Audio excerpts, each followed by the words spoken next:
Admiral William Jackson looked out the viewport of the Earth ship Endeavour as it approached the massive station.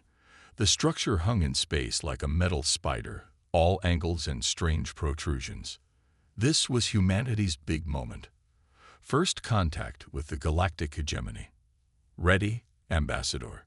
Jackson asked. Lisa Turner nodded, smoothing down her formal blue uniform. "As ready as anyone can be when meeting aliens who control most of the galaxy." The small team of 5 humans boarded their shuttle. No weapons, as requested by the hegemony representatives. A show of trust.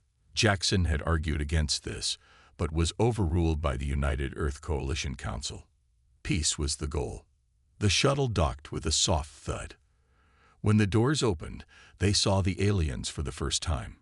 Tall, with skin like polished bronze and eyes set wide apart. They wore elaborate robes with symbols that seemed to shift and change. "Welcome," said the lead alien in perfect English. "I am Chief Diplomat Selmer. We have studied your transmissions for many years." Turner stepped forward. "On behalf of Earth and all humanity, we extend friendship." The meeting chamber was grand, with high ceilings and strange artwork. The humans sat at one end of a long table, the aliens at the other. "We have prepared documents," Zellner said. A subordinate placed a tablet-like device before Turner. "Standard terms for new species joining the hegemony." Turner studied the screen as it translated the alien text. Her expression changed from diplomatic politeness to shock. This isn't a friendship agreement," she said quietly to Jackson. "It's a surrender document." Jackson looked at the text and felt cold inside. The document classified Earth as a Class 3 resource world and humans as a primitive labor species. It outlined plans for resource extraction and population management. "There must be a mistake," Turner said to Zellner. "These terms would make humans slaves." Zellner's wide mouth formed what might have been a smile. "Not slaves. Simply your natural place in the order of things. You humans are young, primitive. We offer structure." "We offer nothing," Jackson said, standing up. "Ambassador Turner speaks for Earth, and Earth does not surrender." Zellner's eyes narrowed. "You misunderstand. This isn't a negotiation. Your world was catalogued for development centuries ago. Your recent technological advances merely accelerated our timetable." "We decline," Turner said firmly. "Earth remains free." "Unfortunate," Zellner replied. With a gesture, hidden doors slid open. Armed guards entered, carrying weapons unlike anything the humans had seen. "The documents will be signed," Zellner stated, "whether by willing representatives or by the next humans we select after demonstrating our power." Lieutenant Sam Riley, the team's security officer, moved to protect Turner. A flash of light from an alien weapon hit him directly. He disappeared, leaving only ash. "Last chance," Zellner said calmly. Jackson grabbed Turner and dove behind a pillar as energy beams cut through the air. The other 2 humans weren't fast enough. Communications Officer Kelly Bennett and Science Attaché Dr. Paul Martinez fell without a sound. "Emergency protocol," Jackson shouted into his wrist communicator. Back on their shuttle, the AI activated, opening the docking clamps and preparing for immediate departure. Turner took a hit to her shoulder and cried out. Jackson lifted her and ran, ducking between corridors as alarms blared. They'd reached the shuttle bay as security forces closed in. "Go, go," Jackson yelled, laying the wounded Turner on the floor as the shuttle doors closed. The small craft broke away, taking fire from the station's weapons. "Ambassador needs medical help," Jackson told the shuttle AI, setting course for the Endeavour. "William," Turner said weakly, they were never going to negotiate. This was always their plan. "Save your strength," Jackson replied, applying pressure to her wound. "Listen," she insisted. "The hegemony, they've done this before. Many times. They see us as animals, resources. You have to warn Earth." The Endeavour was waiting at the rendezvous point. As soon as the shuttle docked, Jackson carried Turner to the medical bay. But it was too late. Her final words were, "Make them regret underestimating us." 3 days later, Jackson showed the recovered footage to the United Earth Coalition. The room was silent as they watched their diplomatic team die. General Eric Martinez stood slowly. His face was like stone. "They expect submission," he said. "They'll receive resistance beyond their comprehension." And so the war began. High Commander Zorax stood on the bridge of the Hegemony command ship, Inevitable Victory. The massive vessel dwarfed even the largest battleships in the fleet gathered around it. 50 ships prepared to enter Earth's solar system. The mission was simple: show force, accept surrender, begin resource extraction. "Reports indicate the humans are preparing defenses," said Sub-Commander Vreni, looking at data screens. Zorax made a dismissive gesture with his four-fingered hand. "Primitive defenses. Their most advanced weapons are nuclear missiles and basic energy shields. Some advisors suggest caution." Vreni continued. "Human historical records show unusual adaptability in warfare." "Noted and dismissed," Zorax replied. "Their recorded conflicts were against themselves, not a superior galactic power. Begin the approach." The Hegemony fleet activated their jump drives, appearing at the edge of Earth's solar system in a flash of light. "Curious," said the sensor officer. "I detect no large defense fleet." Zorax smiled. "As expected. They know resistances. Multiple launches detected from Earth and their moon." The sensor officer suddenly shouted. "Thousands of small objects approaching." "Nuclear missiles," Zorax said with contempt. "Primitive weapons, raise shields, and continue approach." The missiles streaked toward the Hegemony fleet. On Earth, Dr. Olivia Wells watched from the underground command center. "Operation Hornet's Nest is underway," she reported to General Martinez. "They think they're facing standard nuclear warheads." Martinez nodded grimly. "Let's show them what humans can do when backed into a corner." The first wave of missiles reached the Hegemony ships. Their shields glowed as they absorbed the nuclear explosions. "Ineffective," Zorax announced to his bridge crew. As predicted, he never finished his sentence. What the Hegemony didn't know was that the nuclear explosions were merely the delivery system. Inside each missile was Dr. Wells' creation: quantum warheads that used the nuclear blast to tear holes in space-time itself. The shields that blocked physical energy couldn't stop the quantum disruption. Ships began to break apart as reality itself twisted inside their hulls. Metal tore and bent in impossible ways. "What is happening?" Zorax shouted as alarms blared across his ship. "These are not standard weapons." On the far side of the solar system, Captain Frank Delgado gave the order. "Earth Defense Fleet, move in now." Ships emerged from hiding behind Jupiter and its moons. They were few in number compared to the Hegemony fleet, but they moved with purpose, targeting the damaged alien vessels. "Impossible," Vreni whispered as their sensors detected the approaching human ships. "They shouldn't have this technology. All ships, retreat and regroup." Zorax ordered, but it was too late. The quantum disruptions had damaged their jump drives. The Earth ships, led by Delgado's flagship Guardian, engaged the confused Hegemony vessels. What they lacked in advanced technology, they made up for in tactics that the aliens had never encountered. "They're not fighting in formation," Vreni said with bewilderment. "Each ship acts independently, targeting different systems." Delgado's voice transmitted across all frequencies. "This is Captain Frank Delgado of Earth. You came to our home expecting easy victory. You found humanity instead."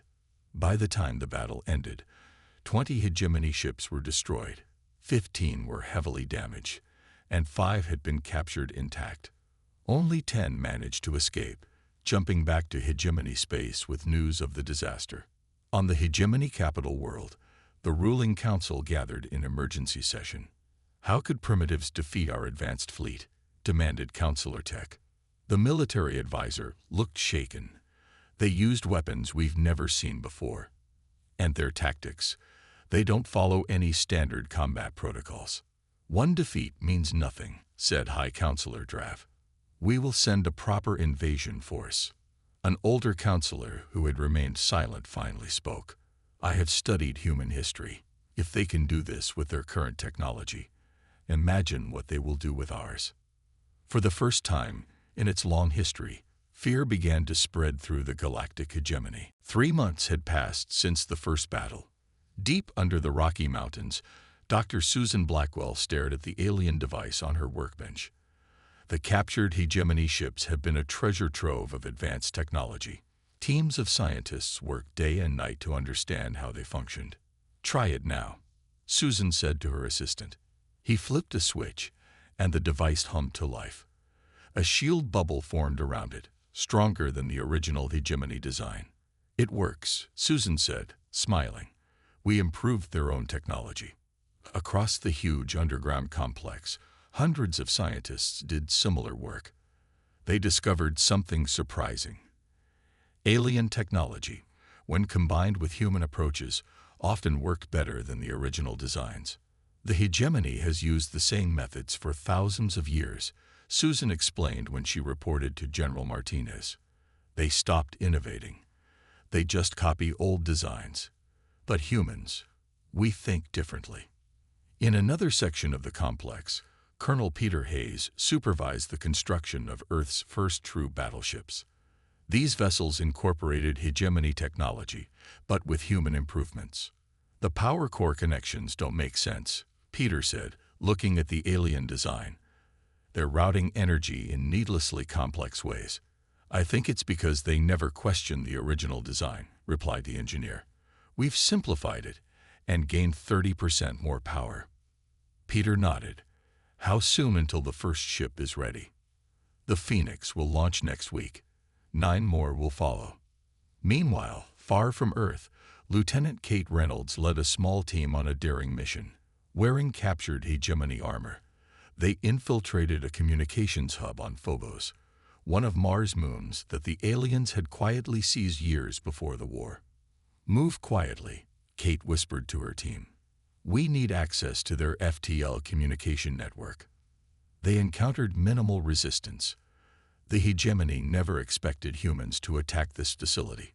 Within hours, Kate's team secured the hub. Send the signal, she ordered. A message flashed back to Earth. Songbird secured. Nest is ours. With control of the communication hub, humans gained access to the complex alien FTL communications network.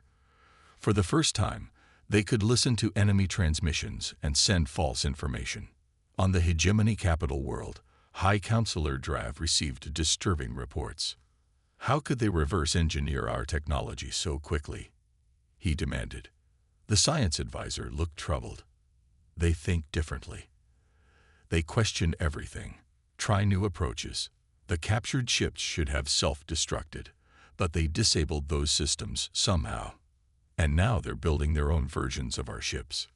Worse, replied the advisor. They're improving them. In a secret meeting room, the Hegemony War Council gathered.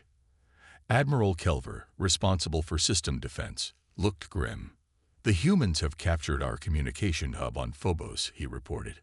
They now have access to our network. Change all security codes immediately, ordered Drav.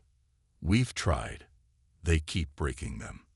For the first time in its 50,000-year history, the galactic hegemony faced an enemy that adapted faster than they could respond. An enemy that took their technology and made it better. Back on Earth, Susan Blackwell made another breakthrough. She found a way to combine hegemony shield technology with human plasma weapons, creating a system that could penetrate alien defenses. The Phoenix will be equipped with the new weapons system for its maiden voyage, she told General Martinez. Martinez nodded. The hegemony thought we were primitive. They judged us by our technology level, not our capacity to learn and adapt. Susan smiled. That was their first mistake. And their last, added Martinez. Prepare a fleet. It's time humanity took the fight to their territory. As Earth prepared for its first offensive action, fear spread through the hegemony. Their reports all said the same thing. These humans learned too fast, adapted too well, and fought too fiercely.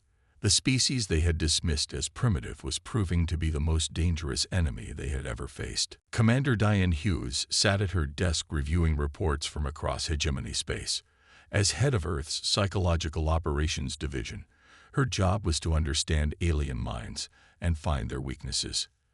"They're afraid," she told General Martinez during the morning briefing. "Not just concerned, but truly afraid.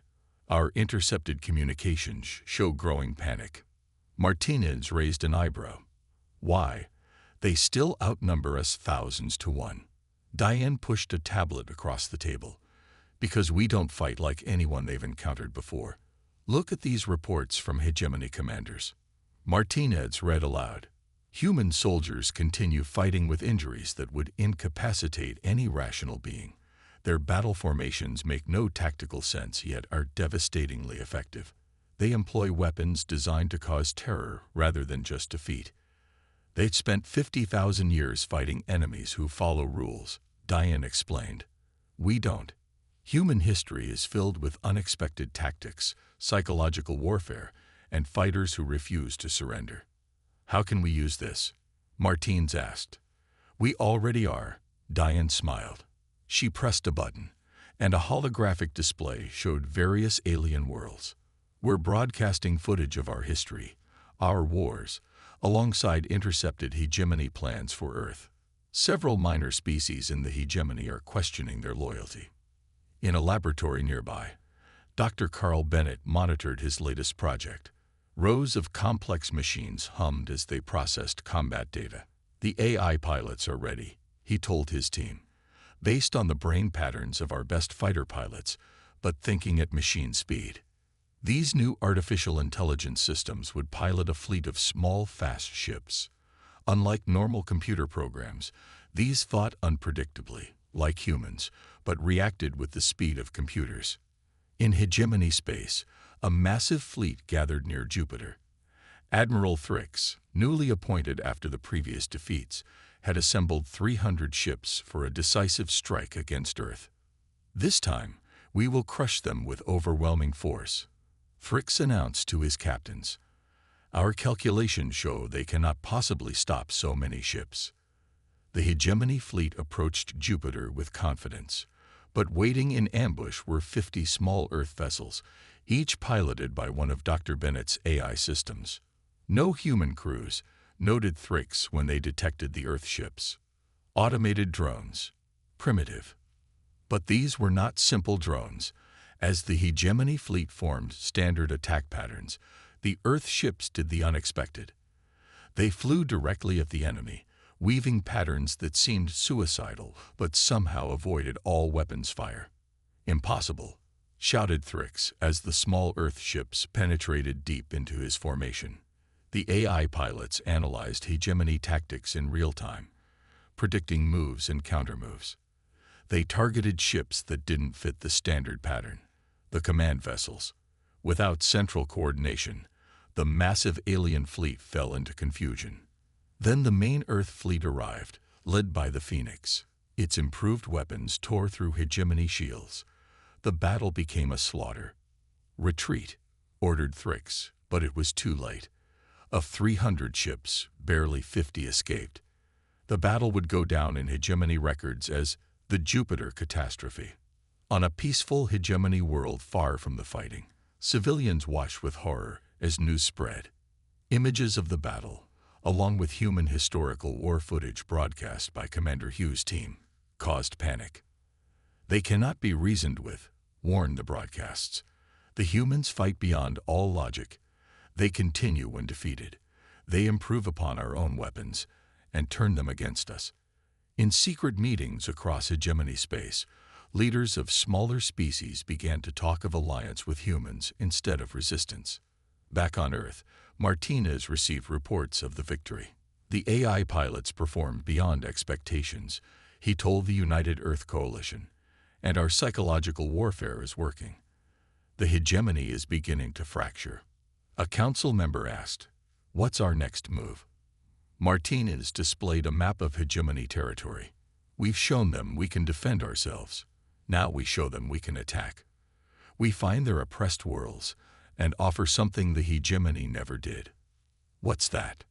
Someone asked. Freedom, Martins answered simply. Major Sharon Miller walked through the alien forest, careful to avoid the luminous plants that released sleep-inducing spores when touched. Behind her followed 20 human soldiers and 15 Nelvari warriors. The insect-like aliens moved silently on their 6 limbs, their compound eyes scanning constantly for danger. 2 hegemony patrol ships approaching, clicked Zix, the Nelvari scout. The aliens communicated through clicks and whistles, now translated by devices developed on Earth. Everyone take cover, Sharon ordered. The mixed team disappeared into the dense vegetation. This was humanity's newest strategy. Liberation. After pushing the hegemony back from Earth, they discovered many species living under harsh rule. The Nelvari were mathematical geniuses kept as calculators for hegemony ships. The Dovanians were master engineers forced to build weapons. Both species eagerly joined humans against their oppressors. The patrol passed overhead without spotting them. Sharon signaled to continue toward the hegemony labor camp. Inside were thousands of Dovanian prisoners. Remember, Sharon told her team, this is a rescue mission, not just a fight. These people have been prisoners for generations. The team reached the edge of the camp. Force fields and guard towers protected it from escape. Sharon nodded to Specialist Ben Cooper, who activated a small device. The force fields flickered and died. Technology courtesy of Dr. Blackwell, he said with a smile. The alarm sounded immediately. Hegemony guards rushed to their positions, but they faced something they'd never trained for. A combined force using the unique abilities of 3 species. Human soldiers provided covering fire, while Nelvari warriors slipped through small spaces to attack from behind. The few remaining guards surrendered quickly. Sharon addressed the freed Dovanians through a translator. We offer you freedom and alliance. Your skills, combined with ours, can help defeat the hegemony once and for all. The Dovanian leader, an elderly female named Kest, stepped forward. For centuries, they told us humans were violent savages. Now we see the truth. You fight not just for yourselves, but for others. Across hegemony space, similar missions freed oppressed species. Commander George Washington Taylor established the first multi-species military unit, combining the unique abilities of each race. Their first target, a major hegemony shipyard. Taylor's flagship approached the massive structure, accompanied by 50 vessels crewed by humans, Nelvari, and Dovanians. Their scrambling fighters reported his second in command. Let them come, Taylor replied calmly. Execute Operation Trojan. What the hegemony didn't know was that for weeks, liberated Dovanian engineers had been sending false security codes to the shipyard. The defensive systems recognized Taylor's ships as friendly until they were too close to stop. The battle was brief but decisive. The unified fleet captured the shipyard intact, providing Earth with production facilities for its growing armada. On the hegemony capital world, food riots broke out as supply chains collapsed. Species that once lived in luxury now faced shortages as conquered worlds revolted. The council chamber erupted in shouting. We must negotiate with the humans, argued Councillor Tex. Never, shouted High Councillor Drav, pounding his fist. They are primitive upstarts. Primitive. Tex laughed bitterly. They've defeated our fleets, turned our subjects against us, and captured our shipyards. They fight unlike any species we've encountered because their history is different. While we evolved in peace, they evolved through conflict. They understand war better than we ever could. In a secure bunker on Earth, the United Earth Coalition received reports of the shipyard capture. The coalition is growing, General Martinez told the assembled leaders. 7 species have now joined our alliance. President Laura Chen studied the star maps showing territory now free from hegemony control. We've accomplished more than just defending Earth. We've begun to liberate the galaxy. Martinez nodded, but the hegemony still has vast resources. They're desperate now. which makes them dangerous. Our intelligence suggests they're searching for ancient weapons, technologies even they don't fully understand.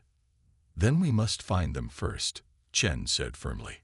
As Earth prepared for the next phase of the war, ships carried representatives from newly freed worlds to a historic meeting on the moon. The foundation of a new galactic order was forming, one built on cooperation rather than conquest. Deep in hegemony territory, on a planet covered mostly by oceans, a team of alien archaeologists worked frantically.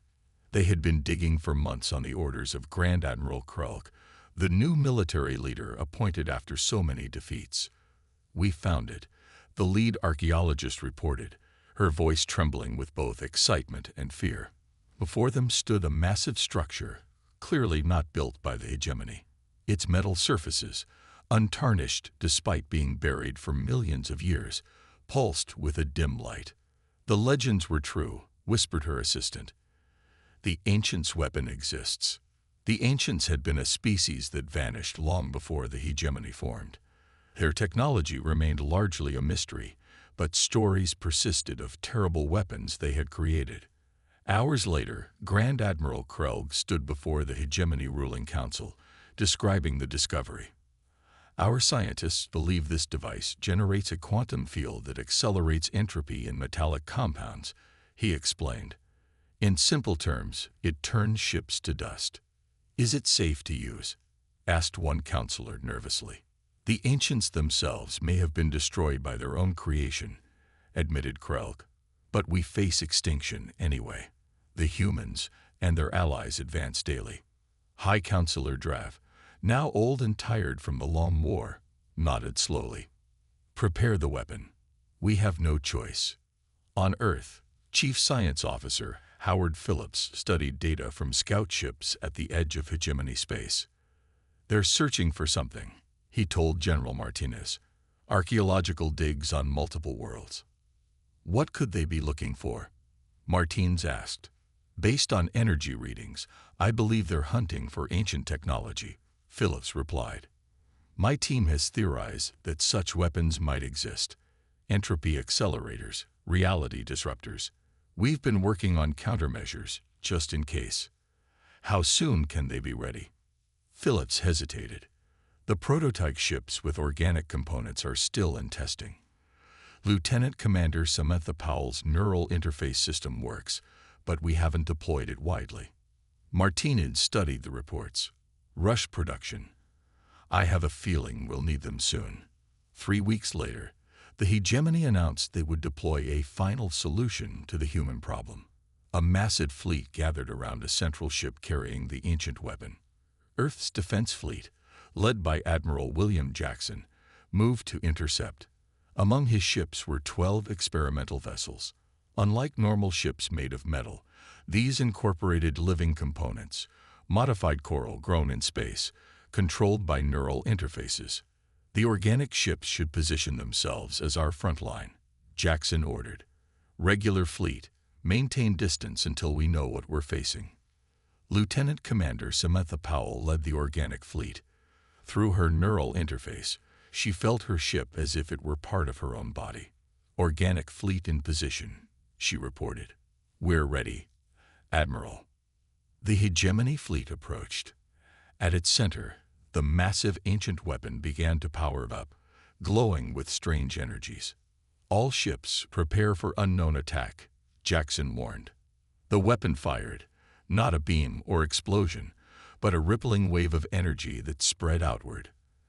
As it touched the first line of regular human ships, their metal hulls began to corrode and crumble at impossible speed. "Fall back," Jackson ordered as ships began to disintegrate. But something unexpected happened when the wave reached Powell's organic ships. Instead of destroying them, the energy was absorbed, channeled through the living coral. "Sir," Powell reported with surprise, "my ship is absorbing the energy. The coral is adapting. It's using the entropy field to evolve." Phillips' voice came over the comm.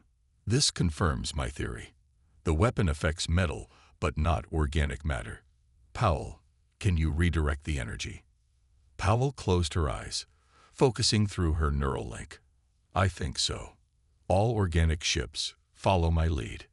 The 12 ships formed a pattern, channeling the weapon's energy between them like a circuit. Then, as one, they directed it back toward the hegemony fleet. The ancient weapon's own energy turned against it. The device began to overload, creating a chain reaction aboard the carrier ship. In moments, it exploded with such force that it tore a hole in space itself, a temporary wormhole. All ships, maintain position, Jackson ordered, watching in awe as the wormhole stabilized. Sir, said his navigator, sensors indicate the wormhole leads deep into hegemony territory, near their capital world. Jackson made his decision instantly. Captain Daniel Garcia, take your scout fleet through. This is our chance to strike at their heart. Captain Daniel Garcia stood on the bridge of the Defiance as his fleet of 20 ships emerged from the wormhole. The swirling portal closed behind them with a flash of light. There was no going back now. Status report, he ordered calmly, though his heart raced. No human had ever been this deep in hegemony space. All ships present and functional, his second-in-command reported. Minimal damage from wormhole transit. Sir, called out the sensor officer, we're picking up thousands of ships nearby, but they're not moving. And look, she pointed to the main view screen. Before them hung the jewel of the hegemony, their capital world, Axiom Prime. Unlike Earth, this planet was surrounded by massive orbital structures, cities in space housing billions of citizens. They never expected an enemy to reach their homeworld, Garcia said, understanding immediately. Those ships are their reserve fleet, but they're not crewed. They've sent everything they have to fight us elsewhere. He made his decision quickly. Send a message to Admiral Jackson through our quantum communicator. Tell him our position and that the hegemony capital is virtually undefended. The response came faster than expected. Admiral Jackson says to hold position. The main fleet is coming through. Garcia smiled. The wormhole's still open on their side. Within hours, 500 Earth ships and their allies poured through a new, stabilized wormhole. Admiral Patricia Foster, now commanding Earth's main battle fleet, took charge of the operation. The Hegemony Council has called an emergency session, reported Earth's intelligence officer. They're panicking. 3 major hegemony worlds have already declared independence rather than send ships to defend the capital. Foster nodded. Send our terms. Immediate independence for all subjugated species, war reparations, and trial of those responsible for the attempted invasion of Earth. On Axiom Prime, the Hegemony Council chamber was in chaos. Counselors shouted over each other as reports came in of the human fleet above their planet. How did they reach us? Cried one counselor. It's impossible. Their weapons, another began, before being interrupted by High Counselor Drav. We will not surrender to primitives. Drav shouted. Activate the planetary defense systems. Outside the council chambers, citizens who had never known war began to flee. The streets filled with panicked aliens as news spread of the human armada above. Back on the flagship, Foster received the hegemony's response. They've refused our terms and activated their defenses. Very well, she said with a sigh. Prepare Dr. Cooper's gravity manipulators. This was humanity's newest weapon, developed by Dr. Ryan Cooper. Unlike conventional weapons, it selectively increased gravitational pull on specific targets while leaving surrounding areas untouched. Target only military installations, Foster ordered. Avoid civilian areas completely. The weapon activated. On the planet below, hegemony defense bases began to collapse as gravity increased tenfold. Soldiers found themselves unable to move, pinned to the ground by their own weight. Defensive weapons crumbled under suddenly impossible pressures. In the council chamber, as the building groaned around them, a group of younger counselors acted. Led by Counselor Vex, they surrounded the hardliners. This war is over, Vex announced, as guards loyal to her faction detained Drav and his supporters. You led us to ruin with your pride. She opened a channel to the human fleet. This is Acting High Counselor Vex. We accept your terms of surrender. The hegemony, as it has existed, is finished. Foster addressed her bridge crew. Send word to Earth. The war is won. Across the former hegemony, news spread rapidly. Species that had lived under rule for thousands of years suddenly found themselves free. Some celebrated, others fell into confusion without the structure they had always known. On the planet Kelev, the provisional government sent a message to Earth. For millennia, the hegemony told us humans were dangerous savages. They were half right. You are dangerous, but only to those who threaten freedom.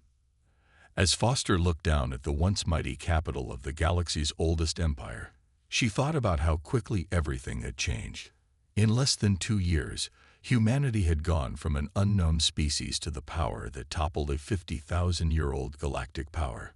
Not bad for primitives, she whispered to herself. 5 years after the surrender of the hegemony, Ambassador John Mitchell stood before the first assembly of the Interstellar Concordat.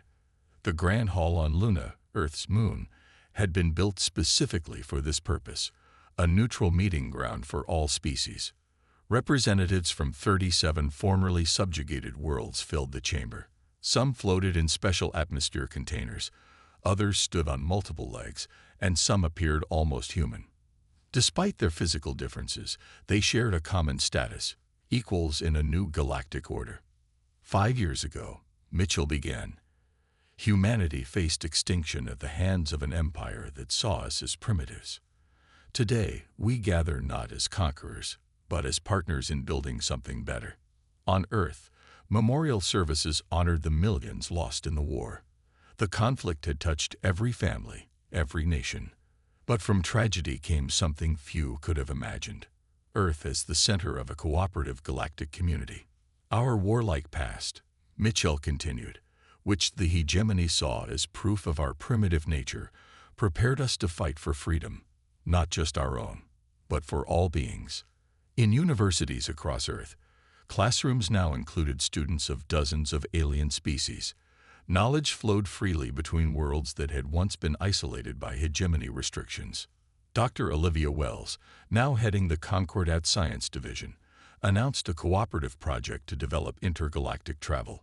Teams of scientists from 15 species worked together, combining their unique perspectives. The hegemony's greatest mistake, Wells explained to a reporter, was believing their way was the only way. They stopped learning from others thousands of years ago. Not all former hegemony worlds joined the Concordat willingly. Some remained under provisional authority until they could establish governments that respected the rights of all sentient beings. Earth's military, now serving as peacekeepers, helped maintain stability during the transition. We use force only when necessary, explained Admiral Garcia, who supervised these operations. Our goal is to leave each world able to govern itself. In Arlington Cemetery, General Martinez and Admiral Garcia stood before a monument to those who died in the first contact disaster. At its center was a hologram of Ambassador Lisa Turner, her final words etched in stone beneath. They thought us primitive because we still remember how to fight. They'll learn we remember how to forgive, too, but only after justice is served. Do you think she would approve of what we've built? Garcia asked quietly. Martinez nodded. We didn't just win a war. We created peace. Not all threats had vanished. In deep space, beyond the former hegemony borders, former loyalists gathered their remaining forces. They called themselves the true hegemony and vowed to restore the old order. What they didn't know was that humanity had already infiltrated their ranks. Earth's intelligence services had learned painful lessons about the cost of being unprepared. We maintain vigilance, President Laura Chen told the Earth Security Council. Not out of fear, but because freedom requires protection. The greatest surprise to many alien species was how Earth handled its new position of power. Unlike the hegemony, humans established systems where all member worlds had equal votes. No species could dominate another. Humans are strange, remarked Zix, the Nelvari representative. They fight more fiercely than any species we've known, yet they use victory to establish fairness rather than dominance. As Mitchell concluded his address to the Concordat Assembly, he spoke of the future. The stars are not prizes to be claimed or resources to be exploited. They are frontiers where we can all grow together. The hegemony saw difference as hierarchy. Stronger above weaker, advanced above primitive.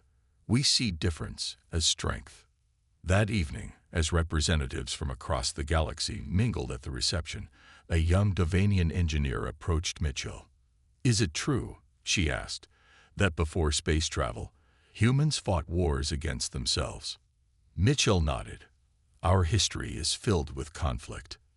"Then we are fortunate," she replied, "that when you reached the stars, you remembered not just how to fight, but why fighting matters, to protect those who cannot protect themselves."